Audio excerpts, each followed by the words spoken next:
This is a 2019 Porsche 718 Boxster GTS, U.S. News and World Report's #1 luxury sports car.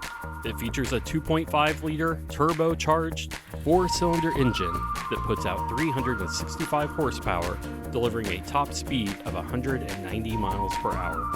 It also goes from 0 to 60 in 3.9 seconds. Looking to do something special for 918 Day, I called our friend Nazar at Jackie Cooper and asked to borrow a car. He happily agreed. If you want to talk about our city's celebration of diversity and growth, there's a few people that came to mind. And if you're going to do a video based on a hit series from comedian Jerry Seinfeld, I thought it was important to find another fan. With the keys to this Porsche in hand, I decided to pick up the man who holds the keys to the city, Mayor GT Bynum, the founder of 918 Day. To be honest, I briefly considered the 4-door Porsche Panamera, which is a perfect car for a family man like GT. But I decided we needed something with a little more oomph. When the kids are away, Dad gets to play. I'm Tim Landis, and this is Tulsans and Automobiles Getting Food. This feels just like my station wagon. Same rumble. Right? Oh, that's cool. I know, you can put it in sport mode, like super sport. On the steering wheel. Wow. Do a legal move here. I don't know what you're talking about.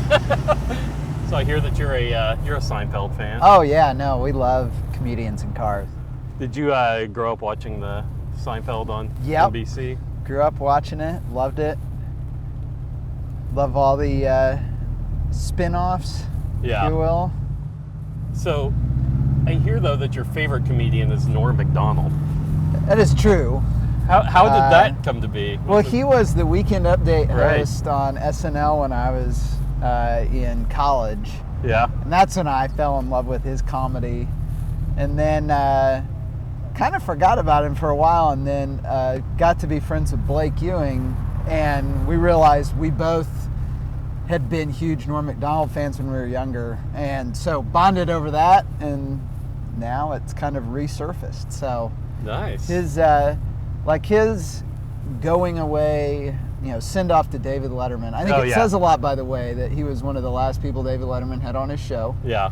And when you hear other comedians talk, like, he's a comedian's comedian. Right.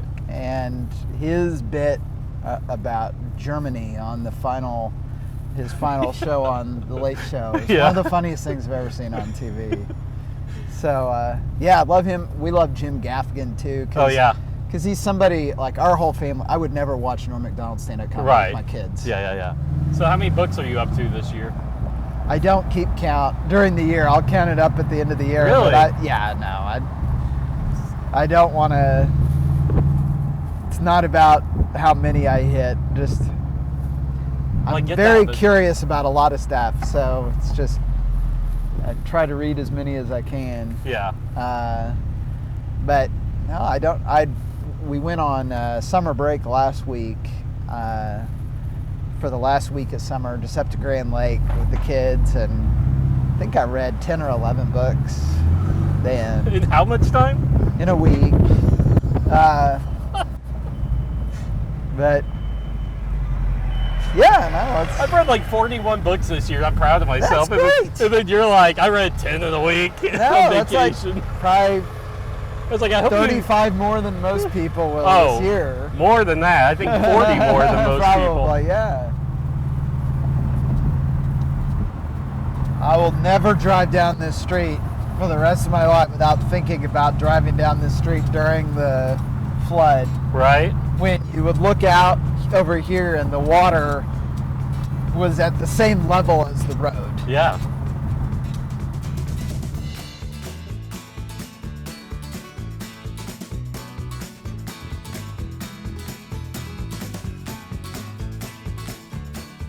Summer went by really fast. Yeah, I did. I mean, I'm with a flood in the middle of it, though. Yeah. That will take up some time. It will. And I'm cognizant always of, I'd love hanging out with my wife and my kids. And every year they get a little bit older. And at some point, hanging out with the old man is not going to be Right. cool. Yeah. I know. Do you worry about that now? Like, are you starting to see any of that? Like, So far, no. I mean, our kids get along really well, and you know, our family, I think our best times are together. But my son's 12 and he'll be 13 in December, and so it's like a ticking time bomb. Does he have any of the same interests you did when you were kids? Is he in Boy Scouts or anything? Or? No, he actually, I would say he's probably more on the end of the spectrum. My wife was very athletic, and I know this will come as a shock, but I was not. No?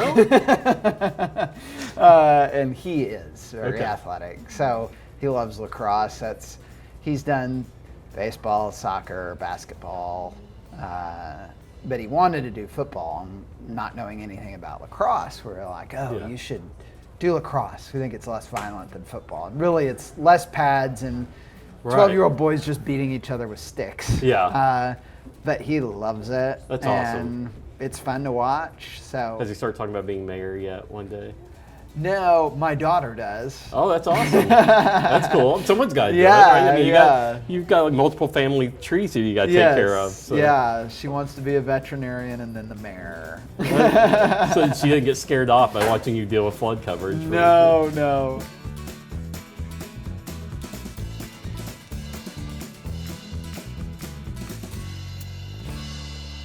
Sweet. Thank you. I've always had that in my head as like, anytime I'm making a decision about what I'm going to do, whether it was when I was on the council or as mayor,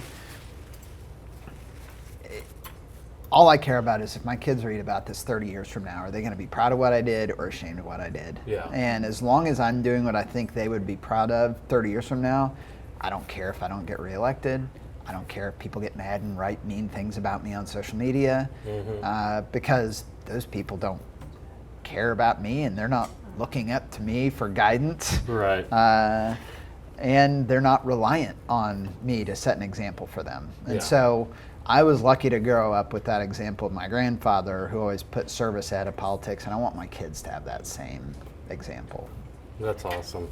And it helps.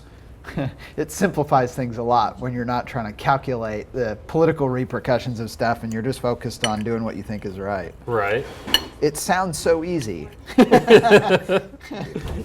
So why did you want to create this day? 'Cause this is the second year for it. So why do it? I mean, what was the... Mainly it was that we detected that there was this really untapped, bottled up enthusiasm for Tulsa and the direction that the city's headed. And there's tremendous diversity in our city. And so we saw those two things and realized there's an opportunity there to create this day that is both a celebration of Tulsa, but also a celebration of all the diversity in our city that makes Tulsa such a remarkable place. And thank you so much. And it's a way to draw people out of, the areas where we tend to, the bubbles we tend to live in. For me, it's the route between my house and my kids' school and my office. Like, it's a triangle. Yeah. And if I weren't intentional about it, I could live my entire life in that little bubble.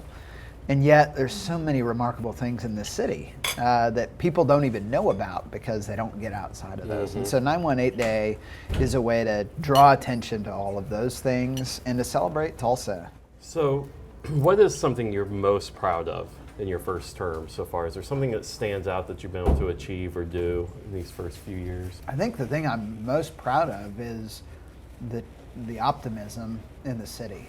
The way that we've repaired relationships to where everybody's working together, and that we've set big goals. I mean, growing our economy, being a national leader in welcoming immigrants, dealing with issues of racial disparity that are a century old.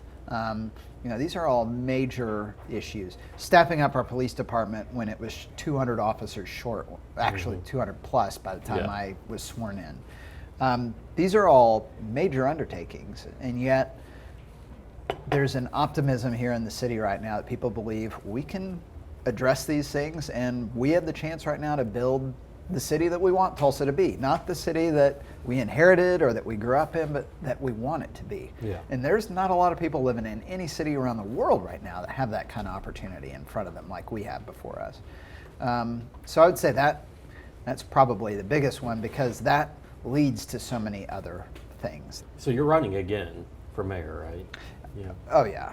I haven't seen an official announcement or anything. I haven't made an official announcement But I mean, yet, because you told me when I interviewed you a few years ago that 8 years max if you won both terms. Are you still sitting on that if you were to win re-election, that you're only going to do 4 more? Or are you I see a little... Well, I committed that when I was running, and so I'm going to honor that. I wish I hadn't said that, because I love the job and I love the momentum we have. And I don't know that I'll ever have a job I love as much as this, but I'm also a big believer that one of the reasons people don't trust elected officials in this day and age is because they say they're going to do something and then they don't do it. And I said I would only serve 2 terms max. And so selfishly, I want to stay in the job forever, but I realize that's, going back to our earlier conversation, that's not the example I want to set for my kids. Yeah. Where you tell people you're going to do one thing and then you decide, oh wait, I'd rather ignore what I said earlier and go against the commitment that I made. So yes, I'm gonna run, and hopefully the citizens like what we're doing and will give us another term. And probably the biggest reason for that is these big issues that we're focused on right now, these are not 4-year programs. Right. I mean, these are major things that take, I've had a lot of people encourage me to ignore that commitment because they're like, it takes a decade or it takes 12 years. But it says 36-year congressman. right. Yeah, but I said 2 terms, and would love to be honored to have 2 terms, and then who knows.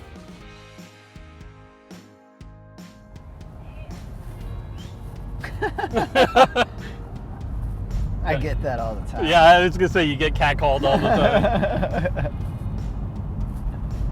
Does it feel like the last 4 years or 3 years have just blown by? Yes. It does for me, and No, I only wrote about I it. can't believe it. We're already talking about gearing up for a re-elect. Have you thought about just to spice things up, get LASIK or something, and then be clearer vision for 2020? Well, that's the funny thing. Like, if I go anywhere and have like a different pair of glasses on, or I'm not wearing these, people have no idea who I am. That's amazing. Like I always used to think, in retrospect, it's funny that this was the part I found unrealistic, but watching Superman, it's like, how do people not know that Clark Kent is Superman? He just took his glasses off.